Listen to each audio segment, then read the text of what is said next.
Hello, Pop-Ups! Hello, Mamas! Welcome back to Facial Valley. So what we're going to talk about today is things commonly that are being fought by couples, what they should fight about, kasi hindi naman pwede na hindi kayo mag-aaway, and then how to resolve those fights that went mutually beneficial for each couple.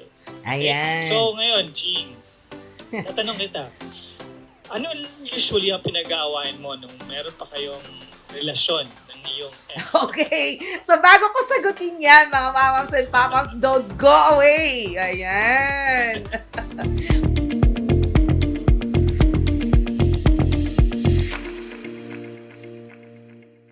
So, we're back. May hanging question si Jack. Kaya lang, bago ko Yes, ito lang sagutin sagutin yan, bago ko sagutin yung hanging question niya, let's deal first the 5 common big things that couples normally fight about. Ayan. Fight about. Yes. The number 1, mga mamas and pop-ups, is money.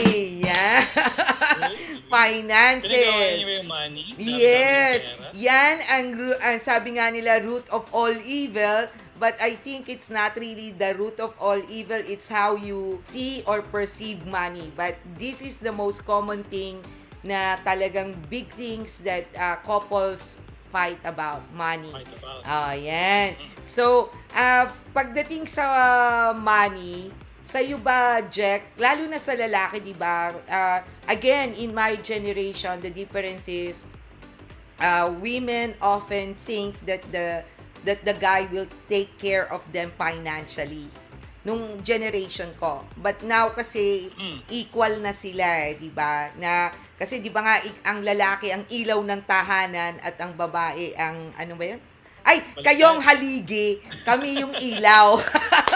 Oo, baliktad. Oo, kayo yung haligi, kami yung ilaw. So, dahil haligi kayo, it's all about financial. So, normally, what pisses you off when it comes to money? Yan, that starts a fight with your partner. Generally, I think men would be pissed off with yung how you use your money, di ba? Kasi if we go with the subject na lalaki ang nagpo-provide sa family, normally kasi gusto rin nila, paano ba ginagamit yung pera? Saan ginagamit yung pera? So normally, I think couples would disagree on how we can use this money to sustain yung family or the relationship that we have. Kung magkaiba kasi kayo ng way on how spending, Okay. diba? Magkaiba kayo ng way ng things should be done in terms of settling your finances or paano mag-ipon or paano mag-invest. Dun usually nagkakaroon ng fights or disagreements. Ikaw, Okay. sa tingin mo, saan nagkakaroon ng Hindi, what's the root of the cause? bago ko sagutin 'yan, what is one method wherein money topic is brought about that pisses you off? Yung kung paano ka in-approach. Saan mo ginastos ang pera? Pagka ganun, tinanong ka ng ganon. Oo. Ah. Saan mo dinala? Sinong pinagkagastosan mo? Ganyan. Okay. Diba? Ako kasi, sa akin, ang money sa akin, when I'm in a relationship, sa akin lang, as long as, kasi ako mga mamams and papaps, I've been married for 21 years. And it failed because of money. So, para sa akin kasi, the issue about money is how you save it, 'di ba? Ako kasi not issue sa akin if the other person would like to spend some money that he earned for his own benefit, 'di ba? But ang issue sa akin is you have to save some, 'di ba? Because you don't know when the rainy day will come, like now na nagka-COVID, di ba? If you do not have savings, tapos you suddenly lost your job, paano yon, di ba? So, yung pag nagkakasakit. So, sa akin kasi, I'm not too nitty-gritty pagdating sa saan niya dinala yung pera as long as may savings siya. Yung tinatabi niya. Yun yung pinaka-issue sa akin. Ikaw, how your partner spends. Ako naman, how my partner saves money. Parang ganon. Yon. So, and Okay. ang nagtitrigger sa akin is kapag I ask him sa budget and then kinukulang siya. Na magtataka ako kasi hindi naman ako nanghihingi para sa personal ko. Yan. So, dyan nagsisimula yung away. So, normally, how do you resolve pag ang away ay issue ng money, Jack?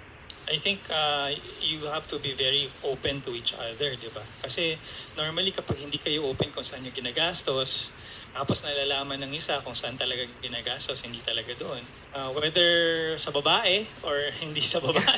Okay. Di ba? Dun nagkakaroon ng conflict, right? So may mga tinatawag kasi yung mga lalaki na hidden treasures or Hindi, pero Diba? how do you resolve the fight? you have to be honest nga. You have to be honest with everything. You have to be transparent about everything. Kasi Okay. as long as hindi kayo transparent with everything, hindi nyo mare-resolve yan. It's gonna be something that's gonna be brought about every now and then.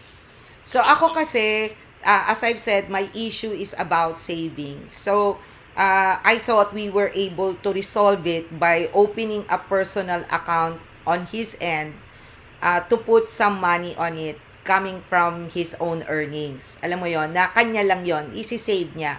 But that did not happen. So, but yun yung how you resolve. I've tried to find the solution na kaya niya to be able to cope with the situation. Ayan. So, second issue is sex. Ayan. And by the way, mga mamas and papas, we do have a video about, having sex on the first date. So, please don't forget to watch it. And if you like this video, give us a thumbs up. And ano pa ang kailangan nilang gawin, Jack? They have to subscribe and hit the notification bell para naman we can know kung talagang nakikinig kayo at na-follow nyo kami. Oo. It's good to also comment, Because Yeah. we're relatively being very, very active sa comment section. So we're gonna be saying hi to you Yes. and we'll answer your comments right there and then. Yes. And comment kayo kung ano dito sa mga big problems that you encounter that causes a fight between you and your partner. Ayan. So, ang second is sex. Ayan. So, Bakit sex? sex. Kasi minsan nga, there are times like, for example, when you are like, for example, married na for a long time or minsan nagpapabaya niya yung girl to the point na nawawala na kayo ng gana sa sex or sabi nga nila kung ang ulam kinakain mo pare-pareho, kare-kare ng kare-kare araw-araw. After a while, nasasawa ka. So, minsan, kasi may iba-ibang klase din ng fight eh. Meron yung fight na talaga nag-aaway kayo, meron namang fight na silent type, yung hindi na kayo nag-uusap. So, or hindi na nangyayari yung sex, and that's a fight because and I believe in nako itong mga mamas and papas, and do comment below if I'm telling the truth. Lahat ng away ng mag-asawa nagsisimula, ang first sign is sa bedroom. So, pagka yon may nangyari doon sa loob na hindi na nyo ginagawa, may problema na kayo.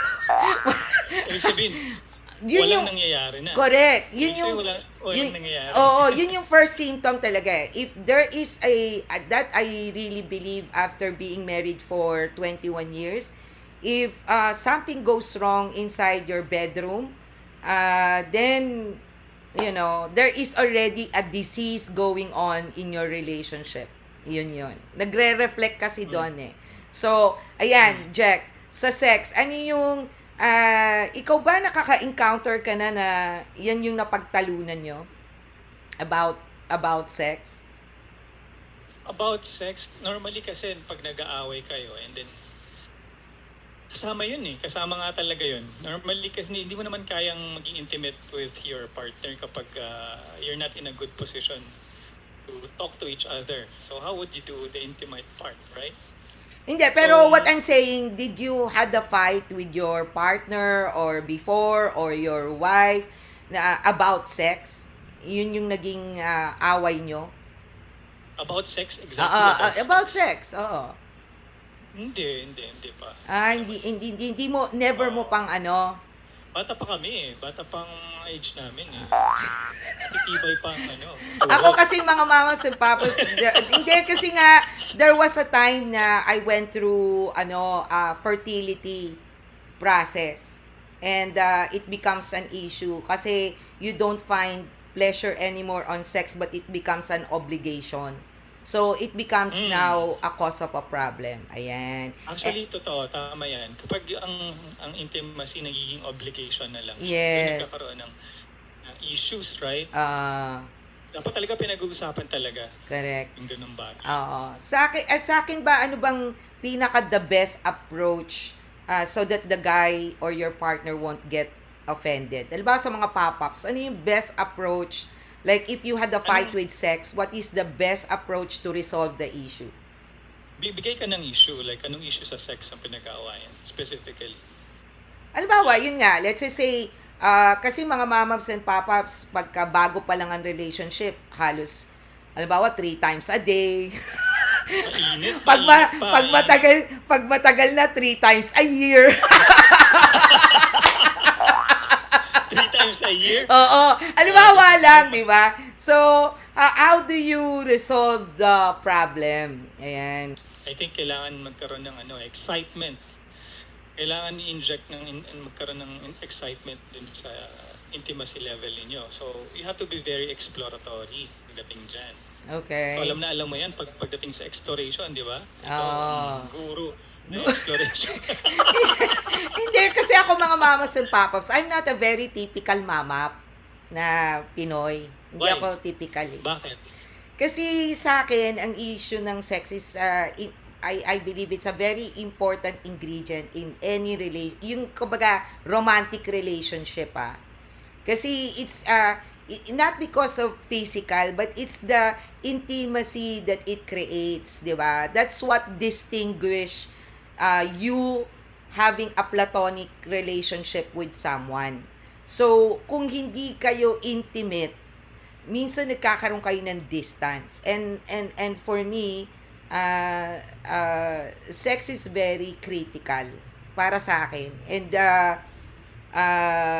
it also becomes an issue. Kung bakit nga nagloloko ang lalaki, yan. Kung bakit sila natututong magsinungaling, yan. Yan mga mamas and papas, meron din kami video about 10 most common lies of men. Okay, so how do you resolve the issue of yung sa sex? Ako kasi isa sa mga naging resolution to make it better is like going on a vacation. Yan, going on a vacation, going on a trip na kayo lang dalawa so that you can really concentrate and enjoy each other. Ayan. Sa'yo, Wala kang choice. Wala. Hindi mag-concentrate dun sa partner mo. Totoo yan, tama yan. Kasi meron akong mga friends, like may mga brothers, mga brads, may fraternity brads ako ng college na. What they do is, they have kids na, but they actually set a time together. correct. Magmumot-mot sila together. Pupunta lang sila just to recreate the passion that they had inside when they were younger. So, importante nga talaga yan. You set aside the time and then isolate yourself from the kids, from any other distractions, from your work.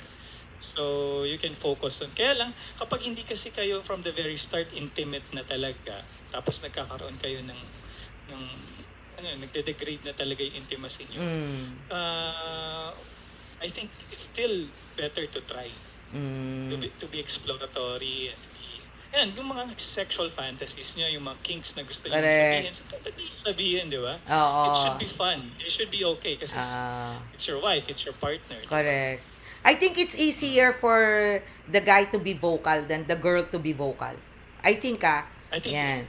Yeah, but it's up to you kung mas vocal ang lalaki or mas vocal ang babae. It's up to the person who's more vocal to let the person realize na it's okay kasi it's part of being in a trustworthy relationship. Kasi kung hindi ka maging vocal, baka sa iba maging vocal yan. Di ba? Correct, Yung may- ayan. Kaya nga, mga mamas and papas, pagdating dyan, hindi nga ako typical. Oh, number third issue, oh, 'di ba? In-laws. Ayan, in-laws. Ikaw ba naka-encounter ka na you fight about, let's just say, your mother-in-law doesn't like you, your sister-in-law, your brother-in-laws, o kaya the in-laws ends up depending on your partner financially, tapos naapektuhan na yung budget nyo. So, yung mga ganyan, that's how, or minsan, sa Christmas, saan ka magsi-celebrate, di ba? Sa in-laws mo ba o sa family mo ba? Yung mga ganon, di ba? So, you ended up having a fight about it. Ikaw, Jack, na experience mo na ba yan? Yes, I think everybody experiences that one way or another, no? So personally, I did experience those things. Kaya lang, I think it's good na from the very start, pag-usapan, magkaroon kayo ng it's supposed to be a give and take thing. And it's not very healthy, personally, I think, for a couple to be very dependent, lalo na sa mga in-laws. Both sa side ng guys and both sa side ng women. Sabi nga nila, if you're trying to live on your own and settle on your own, try to live at least 1 hour away from your in-laws, both sides. Okay. So, para hindi agad-agad, either uuwi yung babae dun sa parents niya or lalayas yung lalaki kagad, pupunta dun sa parents niya.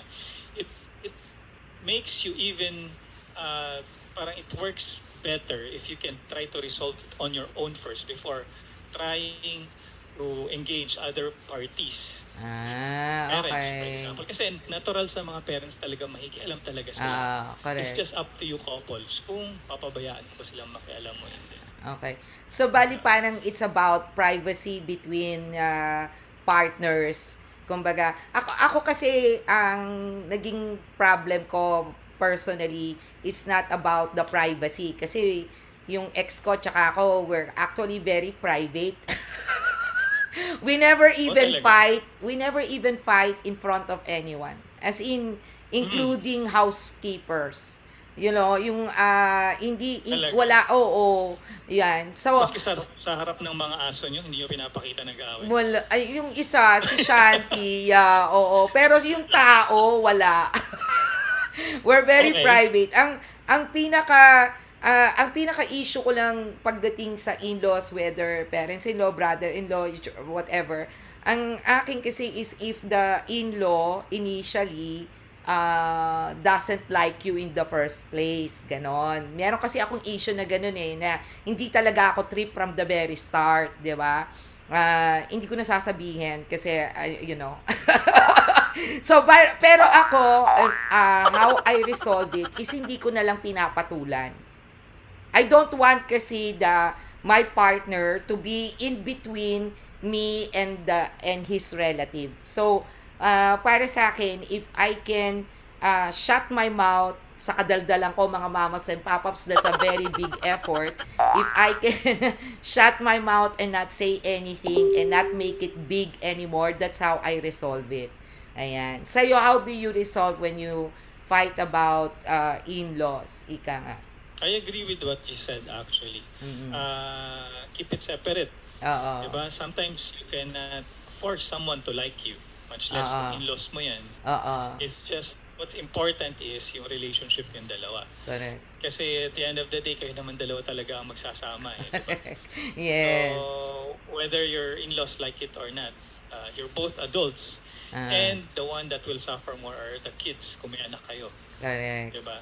And talking about anak, that's the apat na pinag-aawayan ng mag-asawa. Children. Ayan. Kasi nga, if you have children, maybe you have a different way of how you want to bring them up.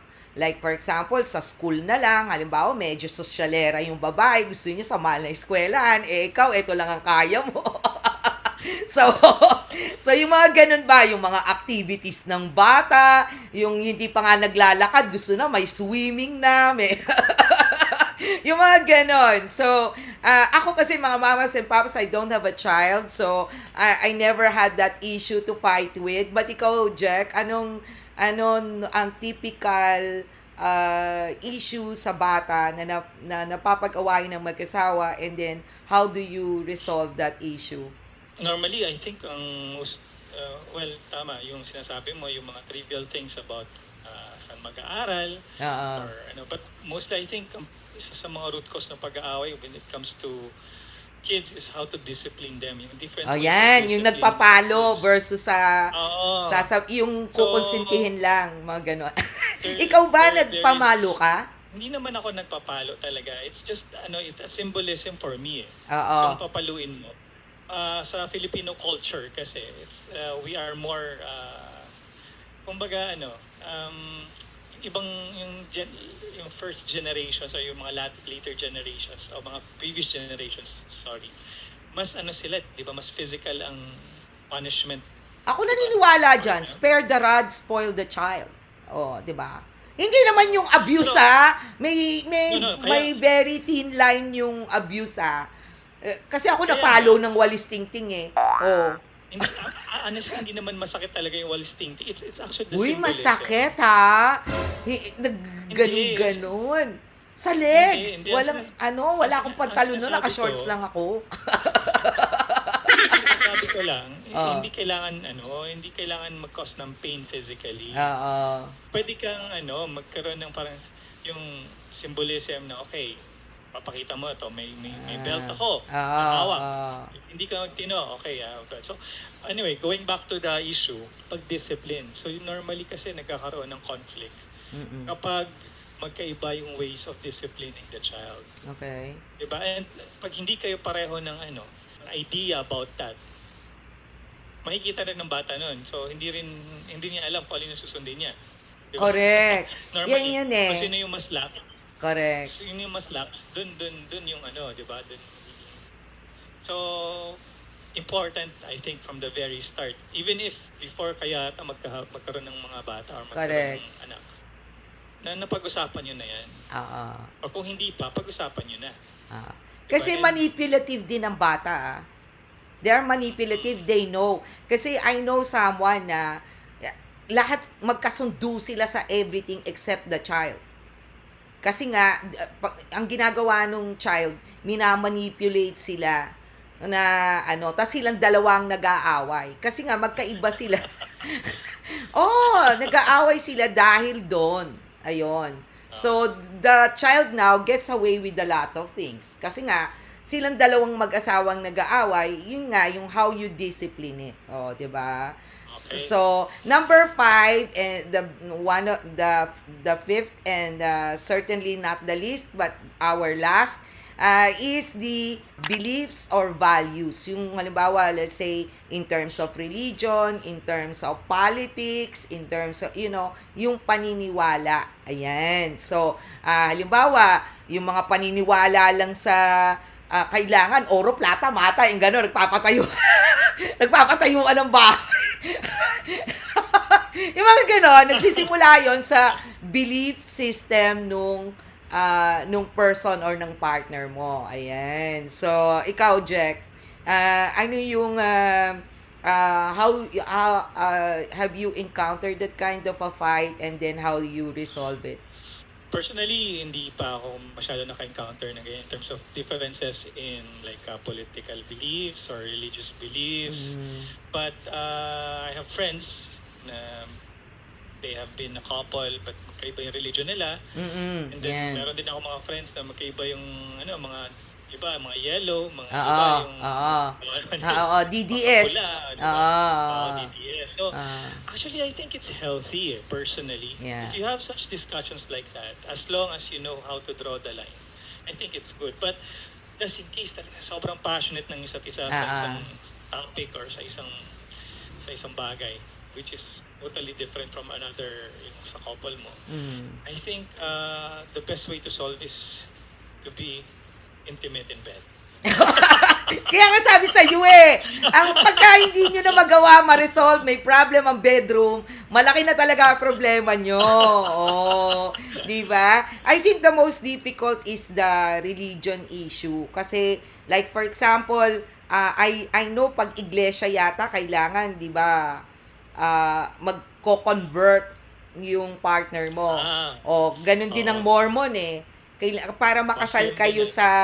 sa cathedral nila o sa big church nila, kailangan Mormon din ang partner mo, yung ganon. Or yung issue na ano ang magiging religion ng anak mo paglaki, yung ganon. Ano ba, magsisimba ba yan every Sunday o a-attend a-attend ng ibang bagay? Ano ba, pupunta ba siya sa Catholic school o ibang school? Parang ganon, di ba? Sa religion. Ako kasi, we never, yung sa ex ko, we never fought about politics and religion, but we do fought about values. Yon. Kasi may mga values kami na different from mine. Parang ganon. So, and in order to resolve that, minsan kasi the best talaga and what you keep on saying is communication. Kasi pag nag-breakdown yung communication, yan, mahihirapan na talaga kayong mag-resolve ng issue. Kasi ang unang simptomas is sa bedroom, ang last simptomas yung hindi na kayo nag-uusap. Yung talagang hindi na kayo resolve ng issue. Yan. Oo. So, I, ayan. I think also yung personally rin na Oo. based on what I think na isa sa mga importante, which is encompassing all these issues na pinag-usapan natin kanina, is to have a very good process in terms of conflict resolution. So whether kung ano man conflict yung meron yan sa bed or sa issues sa disciplining or sa pera, I think if a couple has initiated a process in how to have compromise, resolute compromise ng conflict nila from the very start, meron na silang pinag-usapan na ganito. I think it should be very, very, not easy, but it should be not impossible na magkaroon ng resolution lahat ng conflicts ng couples. Ayan. Ako naman mga mamaps and papaps in parting words, sa akin kasi, if you can resolve the issue, then try the very best you can to resolve the issue.